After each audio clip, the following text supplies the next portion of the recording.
ගෞරව අරුණ කුමාර ජනාධිපතිතුමනි ඔබතුමාට මේ රටේ බෞද්ධයක් කතරි ගාලා බලය දුන්නේ මේ සමලිංගිකත්වය ලේඛනගත කරන්න එහෙම නෙමෙයි.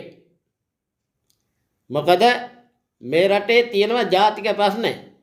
අවුරුදු ගණන් දැවෙන ප්‍රශ්න. ගොවි ජනතාව තාමත් දුක් විඳිනවා වතු පිටි අතහැරලා. ඒ වගේ ප්‍රශ්න කුසිකර්මාන්තයවත් ප්‍රශ්න විසඳන්න උත්සාහ කරන්නේ.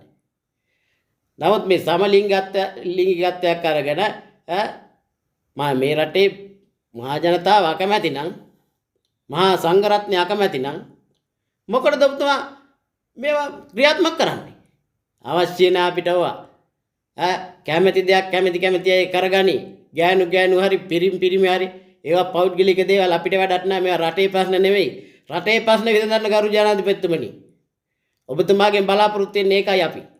අඩුම තරමේ කුසිකර්මාන්තයවත් දිනු කරන්න උත්සාහ කරන්නේ.